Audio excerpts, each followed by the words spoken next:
കനത്ത പ്രതികൂല കാലാവസ്ഥയിലും ടർബോ മൂവി അതിനെല്ലാം തോൽപ്പിച്ച് ചൊവ്വ ടെസ്റ്റ് പാസ്സായിരിക്കുകയാണ്. ചിത്രത്തിൻ്റെ 6-ാം ദിവസം കേരളത്തിൽ നിന്നും എത്രത്തോളം കളക്ഷനാണ് നേടിയത് എന്നാണ് നമ്മൾ ഈ ഒരു വീഡിയോയിലൂടെ നോക്കാൻ വേണ്ടി പോകുന്നത്. അതിലേക്ക് വരാം. അതിൻ്റെ മുന്നേ മൂവി പ്ലസ് മീഡിയ എന്ന് പറയുന്ന നമ്മുടെ ചാനൽ ആദ്യമായിട്ട് കാണുന്നവരാണെങ്കിൽ സബ്സ്ക്രൈബ് ചെയ്യുക. ഇന്നലെ തിങ്കളാഴ്ച മാത്രം കേരളത്തിൽ നിന്നും 2,46,00,000 രൂപയാണ് ചിത്രത്തിൻ്റെ കളക്ഷൻ. അങ്ങനെ ആകെ 5 ദിവസങ്ങൾ കൊണ്ട് 20,41,00,000 ചിത്രത്തിൻ്റെ ടോട്ടൽ കേരള കളക്ഷൻ. 6-ാം ദിവസമായ ഇന്ന് 5:30 വരെ 80,000 ടിക്കറ്റ്സുകൾ വിറ്റുപോയി. ആ ഇനത്തിൽ ചിത്രത്തിൻ്റെ കളക്ഷൻ 1,20,00,000 രൂപ.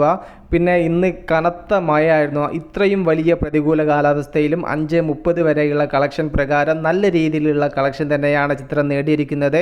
പിന്നെ ടർബോ എന്ന ചിത്രത്തിന് വർക്കിംഗ് ഡേ ആയതുകൊണ്ട് ഈവനിങ് ആൻഡ് നൈറ്റ് ഷോകളാണല്ലോ കൂടുതൽ കളക്ഷൻ വരിക.